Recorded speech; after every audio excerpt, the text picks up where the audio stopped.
The broadcast is now starting. All attendees are in listen-only mode.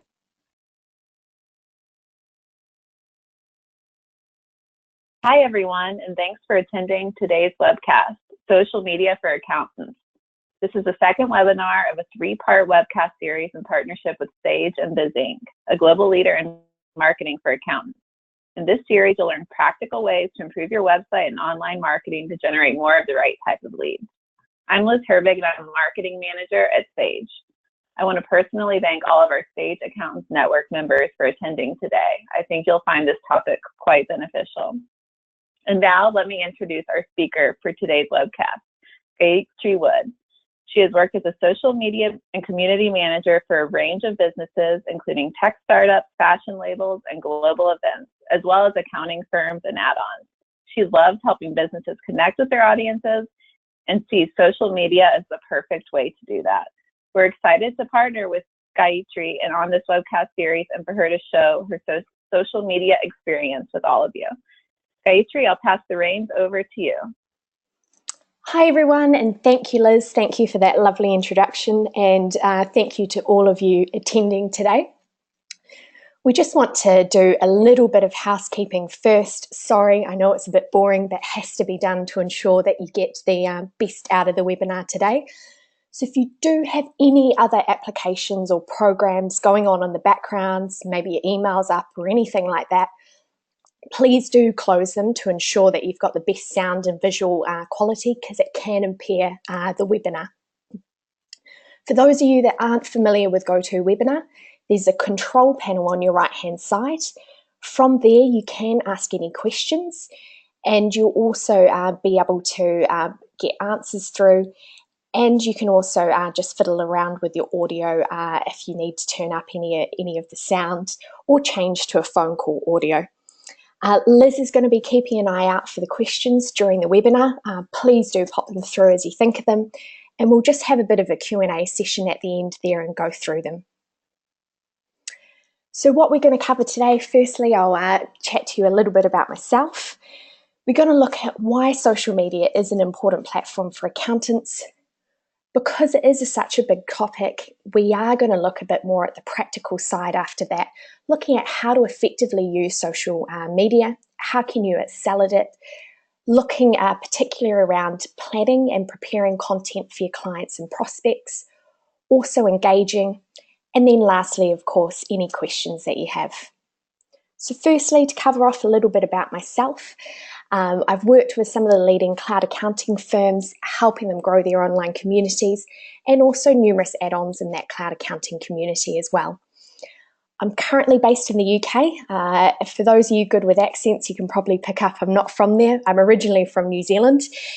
And at the moment, I'm working for one of the fastest growing UK cloud accounting firms.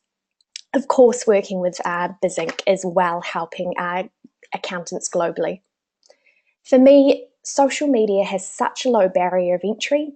Anyone can use it, and I absolutely love that it's a great way to connect with anyone, and you don't have to have that pre-existing relationship necessarily. So you can connect with anyone on ideas, events, common curiosities, anything that you're interested in, and you don't have to know them.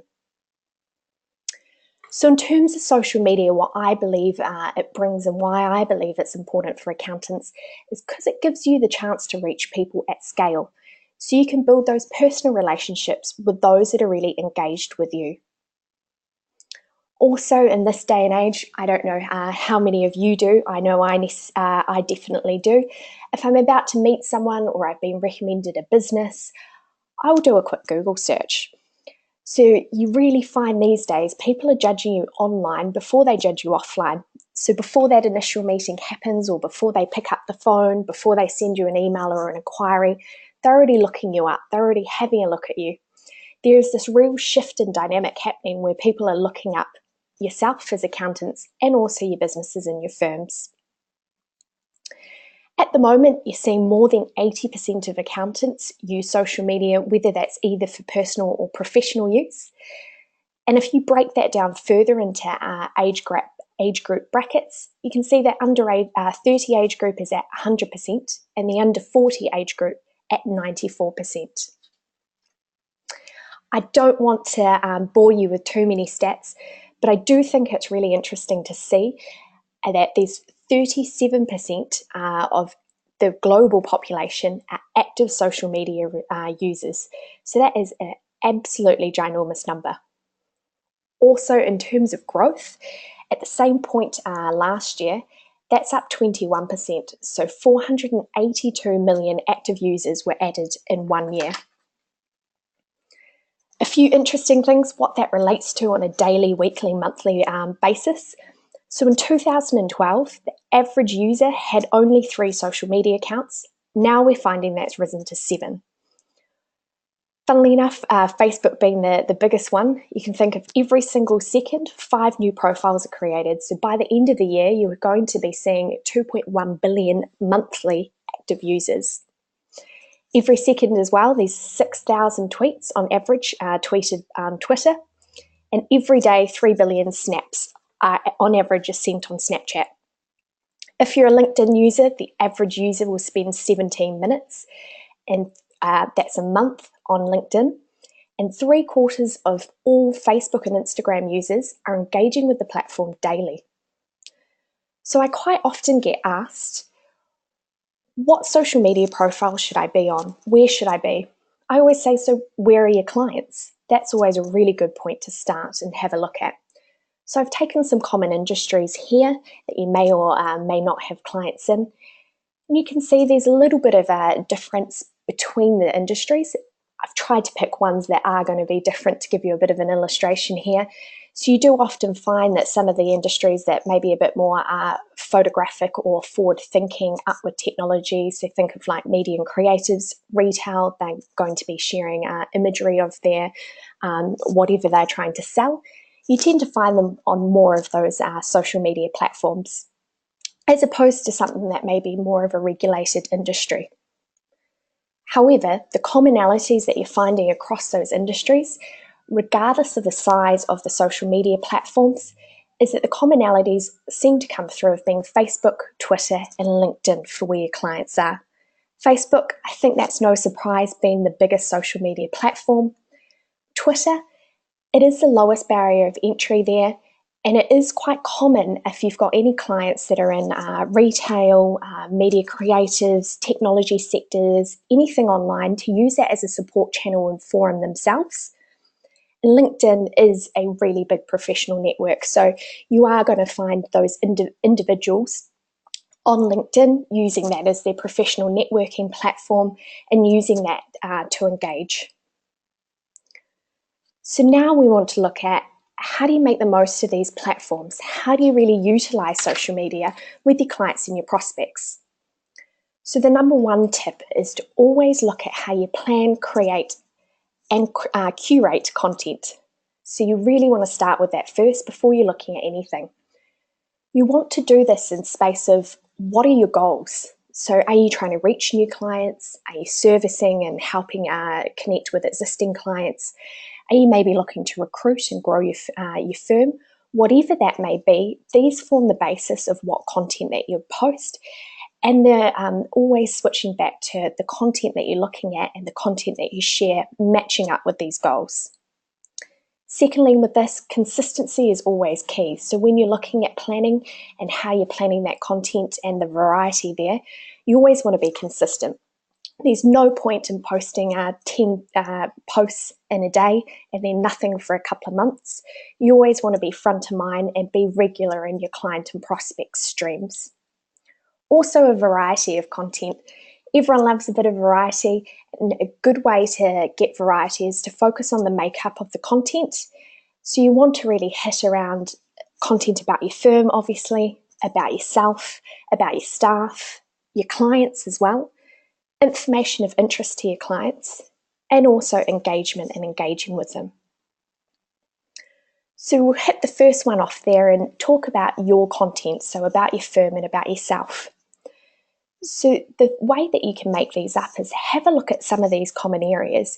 I find a lot of accountants, when they stop and actually have a look at what they already have about themselves, the information that they know, the information on their website, the information they have within their resources, there's already a lot of great content there that you can be sharing on your social media platforms.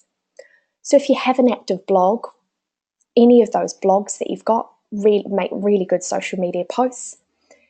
If you want to post about any different points of difference, your specialization, your niches, also can these be woven into your overall social presence?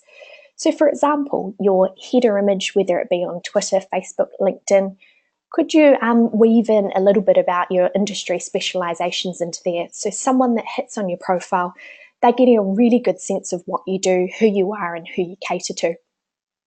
Also as well, your services and offering, what you actually do for clients. I'm not just saying that you do bookkeeping or payroll. How do you actually help them? Are you helping them reduce the amount of time they spend in evenings and weekends doing their expenses and invoices? Are you helping them have peace of mind at night by not having to worry about conducting payroll? Are you helping them improve the profitability in the business? All of those things you naturally do and you naturally bring to that relationship with your client. Talk about those in terms of how that's interesting from a business owner. Also, any other content that you're doing. Do you have any press releases? Are you being mentioned in any articles? Do you have any guest content, whether that be from clients, anyone that are industry specialists? Any testimonials from clients as well. It's always a great way to get other interest is through the word of your clients and how you've helped them. If you run any workshops or events, and also any staff accomplishments. So if you have any team members there, people always love to know and who's behind the scenes, and they love to buy from people. A really nice and simple and easy way to do that is encouraging a little bit more information and sharing a bit more about your staff. Obviously, if they are comfortable as well and within reason, but it's really nice to put a little bit of a background on your team and who your clients are working with. Secondly, looking at content of interest to your clients. So, do you operate in a certain city, state, area? I know with technology and how great it is these days, you can work with clients anywhere. But if you do, or those clients anywhere, what sort of news is pertinent and interesting to them? Also, any industry news. If you're working in particular industries or you've got clients you've got pockets of clients in different industries, what's happening in their industries? Are there regulation changes? Are there surveys going on? Is there any specific data that's come out? Also, are there any awards for those industries? Is there something that you can make your clients aware of? Maybe you can even nominate them yourself as well. Also, any facts for the area, industry or region. So you can easily get some dates off Google or a timeline, plugging in a few things. So for example, if you had some clients in retail, when was the first till invented? I know it seems like a bit of trivial content there, but that all helps it. It gets people thinking, it's a little bit of engagement, and that provides a variety of content while also subtly showing what your area of specialisation is that you're working in retail. Also, any financial and taxation news. Obviously, things change, tax changes, laws changes. So what do they need to know? Also, any technology you use as well. So if Sage has any changes, what's going to be beneficial for them to know for their business that's going to improve it for them? Whether you use maybe Gmail to communicate with them, has Gmail had some changes that could make collaboration easier with them? Whatever that may be, that's always great to produce that produce that content and have that on your social media profiles for your clients. Also, another really good way to find that content and get it is to sign up to any news and newsletters of importance to your clients. So whether that's industry specific, regulatory, however that may be, that means that you can get that content delivered straight to your inbox. So you're not having to go out and look for it. I do recommend you don't want to be bombarding your inbox with it. So have a think about setting up a separate email address. So whether that may be social media or marketing@gayatriesfirm.com or abcfirm.com. That way you can have one specific place that you can go in and find some really great curated content. Also using Twitter lists. I will go into this one a little bit later on because it's a bit more pertinent to another area and I want to show you how you can use this for engagement. And also there's other cool, really cool tools out there like Feedly. So this is what Feedly looks like. It's free. If you haven't set up an account, it's really nice and easy to do so.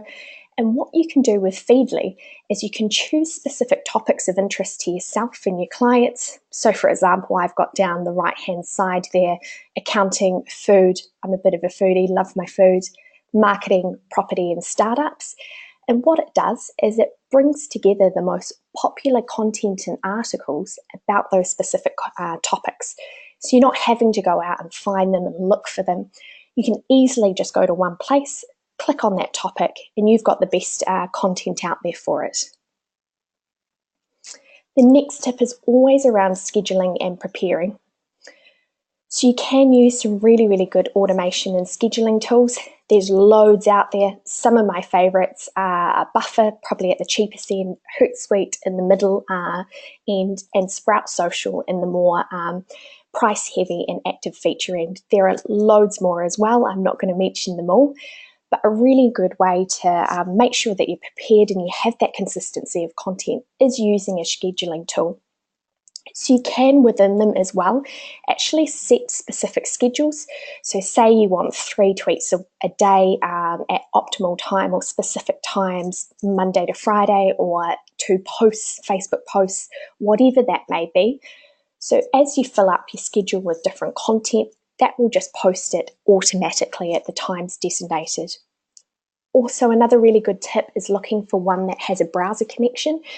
So like the image on the right here, means if you're like me and you are browsing the internet a little bit and you find something and you go, oh, that's a really great article. I'd love to share that with my clients and prospects. Instead of having to send it to yourself or try and bookmark it and find it later, you can click on a browser extension and it will automatically create and schedule that post for you, making it really nice and easy. So scheduling, it gives you that really good base level of content, and it's a really nice way to put aside some time weekly or monthly to prepare. So if you're looking through your goals and you're looking through those different content aspects that we've talked about, you can easily slot in and put that variety of content, and you've got it all scheduled in one place. So it's really nice to see that you've not got duplicate content, you've not got something that's all talking about retail and dates. You've got a nice variety in there. Also, again, helps you ensure that you're achieving those goals through that visualization as well. And if you're ever in doubt, ask your clients for feedback. The best way you can do is flipping one of your clients an email saying, hey, Bob, I've just started actively using my Twitter or Facebook or LinkedIn, been doing some posts from the company page, here it is. Would you mind letting me know honestly what you think of the posts? Are they of interest to you? Is there anything that you would like to see on there or not like to see? Sending that off to 1, 2, 5, 10 clients, however many you like, and getting some nice feedback really helps you refine and know from your client's perspective what they're enjoying and what they're engaging with. Next is encouraging engagement. I think this is the most forgotten part of social media for accountants, and why, quite frankly, the word social is in the title of social media. So encouraging engagement is a really nice way to be recognised and acknowledge your clients, give virtual customer service as well, really cheaply and really easily. Everyone loves that virtual high five and being recognised and having someone take interest in them and their social profiles. Some really easy ways that you can schedule this and automate it is doing things like looking for important dates for your clients. So, your company directors' birthdays, the business's birthday, it's a good milestone that's going on. You can add these into your calendar and set reminders, or you can even just schedule them out in advance if you're wanting to as well. It's a really nice way to get that going and have that engagement with clients and show them that you're thinking of them and they're front of mind. Also, any client content. So your clients are obviously going to be on social media as well. They're going to be putting out great content. They're going to be wanting people to recognise it and engage with it. So having a little look through that. Also, you can set up Google alerts for your clients as well. Again, if you're going to do that, I would always recommend segmenting it to that specialised email address, so you're not getting them all flooded into your email every day. But it's a nice way to make sure that you're on top of any mentions, whether it be in the press or online or blogs or whatever your clients may be producing themselves. And also, don't forget your manners.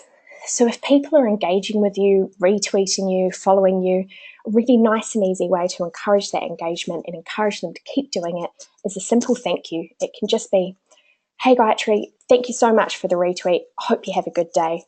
Takes you a couple of seconds to do and goes a really far way in making people know that you're really appreciative and making them want to do that again for you as well. So coming back to Twitter lists as well, it's another really good way to also find and curate content, but also to encourage engagement. I find quite a lot of businesses forget about setting up these lists, and it makes it really nice and easy to cut through the noise of Twitter and lets you focus on who you want to engage with. And it's also that great way to find that content. So I've just done a couple of dummy illustrations here in the BizInc account. On the left, you can see the view list panel, which just comes from the settings cog. And on the right, you can see different lists. So you can actually subscribe to lists that already exist. So here we've got a couple of lists there around accounting and bloggers and whatnot. And you can create your lists as well. A really good thing with this is you can make them private and public, so it doesn't matter if you're wanting to do a list on your clients and you're not wanting anyone to see that, you just simply make that private. What you can do with these is you can just flip through the list and have a look at, is there any great content that you want to retweet? If you've got a client or prospect list, have they put something out that's really nice that you simply want to give a like that takes you all of a second to do? Or you want to acknowledge it and show that you're showing interest in them and say, hey Gayatri, great blog, or fantastic work picking up that client, or really like the photograph, whatever that may be. It's a really nice way to simply do that. So of course, using those lists to filter through the content, I always suggest, depending on your time allowance, spending a couple of minutes a day or every couple of days looking through and retweeting, favoriting or commenting on tweets. You really will find this few minutes it takes to set those lists up and keep adding to them every month. And then the couple of minutes a day or every couple of days it spends, the feedback that you get from that is phenomenal. Also, always remember balance. So why engagement is really, really important is no one likes to see someone that talks about themselves all the time, that's just posting tweet after tweet or Facebook post or LinkedIn post, whatever that platform may be. Everyone likes to know that there's a person behind there. They're not just posting about themselves, and they're really there to be social and to communicate and engage with. So what happens when all of this is done well? So when social media users are most engaged with a firm, firstly, they're most likely to visit your website. Even if they are a client, they're most likely to go back again to have a look at content that you're putting out, have a look if you're doing any blogs, any changes that you're making. Those people that are engaged in using social media, they're therefore more likely to become someone that becomes a client that's really engaged and then becomes an ambassador for your firm as well. If they're engaged with you and they like what you're doing, they're really, really likely to recommend you to other clients as well. And social media does make it a really easy platform to A, be found by a simple Google search, and B, be tagged in as a recommendation for other potential clients as well. So how that looks, I've just pulled a couple of tweet illustrations here from a couple of different accountants.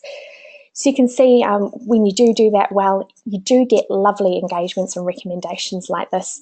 So one particular accountant in Australia being called an absolute legend, and another wanting to say that they're proud to be a client and the events always live up to their name.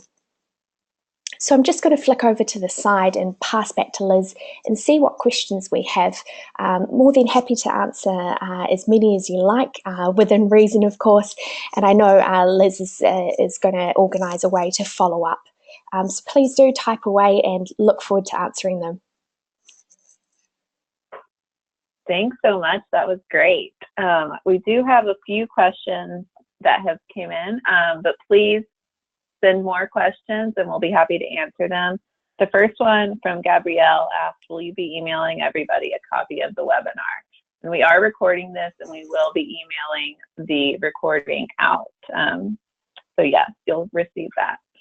I have another question for you. how much time should I spend on social media each week? So I always say, have a look at what's reasonable to you. So it should never be at the detriment of client work, meetings, what you're doing day to day. I think if you take some of these tips, if you set everything up right, if you look at that plan, if you take a half an hour every week or couple of weeks, you sit down and you concentrate and focus on that, scheduling the tweets, looking at a few things from clients, industry news.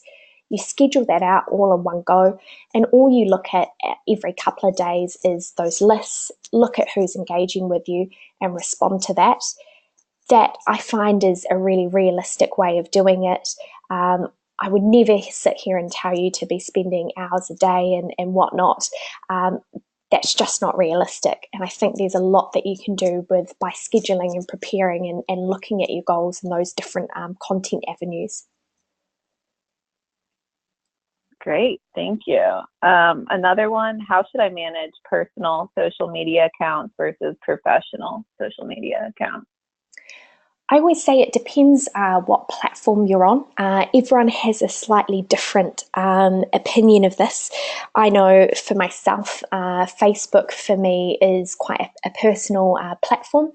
So I will only accept on my Facebook profile people that I know, I've met, I've got a connection to, namely because my mother likes to share a lot of things and some childhood photos that I wish were dead and buried. But that does happen. And I think it's a really important point on a platform like Facebook. You can't always control what other people will tag you in or share on your timeline. You can put permission restrictions around it, but there is always that side to that platform that a lot of people see that as a personal, connecting with family, friends, lost uni colleagues, past work colleagues, etc. If you're looking at things like Twitter or LinkedIn I think is a very professional platform, so that should always be your professional foot forward. I do sometimes see, and to be quite honest, cringe at some of the personal type posts that go on LinkedIn. I think leave that for a personal platform. LinkedIn, really put your skills forward, what sort of clients you like to work with. Engage in some of the groups there if you're wanting to as well. And Twitter, you can make that a private profile. I do also think that that's quite a nice medium between Facebook and LinkedIn, where you can be professional, but also share a bit about yourself, your favourite sports team, what you did in the weekend, within reason, what you're comfortable with. Because you do often find that people will connect to you on that personal level. They do want to know a little bit more about you. They want to know what you care about, what you do in your spare time. Are you a dog person? Are you a family man or woman? Whatever that may be. So within your comfort level, and if you do want to be on Facebook but want to limit it, I do know a lot of people, Matt, our founder of BizInc, that he actually has two Facebook profiles. So he has one that's completely personal for family, friends, and one that's professional, that he has all his professional connections on. So a bit of a long-winded answer there, but I hope I've given you enough information to be able to have a little bit of a think and to make your own mind up about what works for you. That's perfect. Thanks so much. Another question, is there a number of posts recommended per day? Again, depending on what platform you're on. So Twitter, for example, a lot goes on Twitter. It's instantaneous, it's short in nature.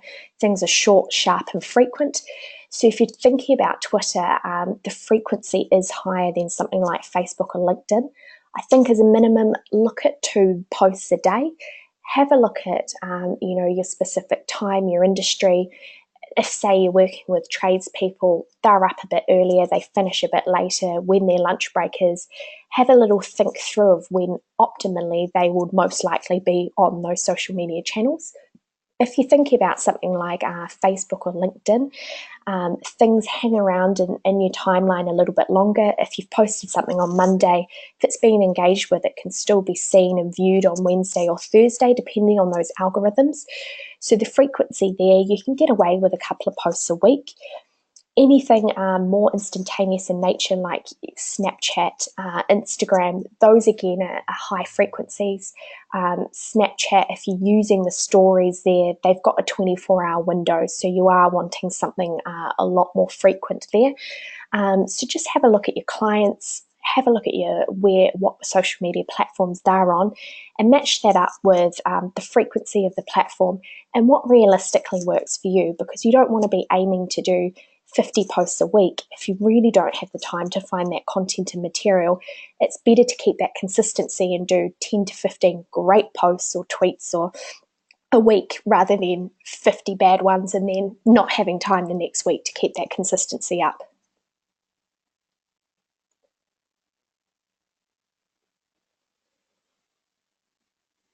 Perfect. Thanks. Sorry, I was on mute. Okay. We have another one, which you pretty much already answered, but for young professionals or young college graduates, would you suggest setting up a separate Twitter profile from their professional one, since their current personal one has many things that would likely be inappropriate for clients to see? In that case, if you've got a lineage of things that you deem to be inappropriate, you can make that private and segment that off and start a new one. Absolutely, if you've got a little bit of concern around that, that would be my recommendation. And just sort of think in future what balance you'd like to bring to that. A nice balance between, your work and your professional side, and a little bit about, what your interests are, what you do like to do. I've seen quite a few accountants actually win the interest of clients or prospective clients based on something that they've posted, because that prospect has found a commonality with them, whether it be that they've gone to a sporting game or they've done a charity run that that prospect or client is really interested in or has a soft spot for as well. So I always think have a look at that carefully and find the mix that you're really comfortable with sharing. Perfect. Thank you.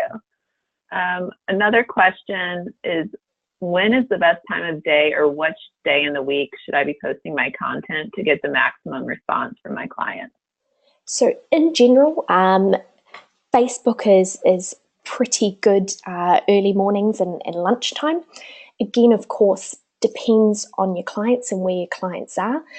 If you are wanting some specific data, if it's okay with Liz, I'm more than happy for you to flick through an email or whatnot on your clients' industries and what platforms you're talking about, and I could give you a bit more specific data.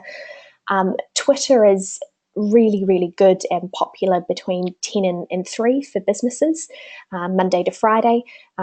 If you do have industries like retail, beauticians that operate on a Saturday or Sunday, think about, whether you're okay scheduling tweets through the weekend as well. It can cut through a bit more traffic and show that you're thinking about your clients working in those industries that aren't limited Monday to Friday. LinkedIn is, again, an early morning, think of before work and lunchtime when people have breaks.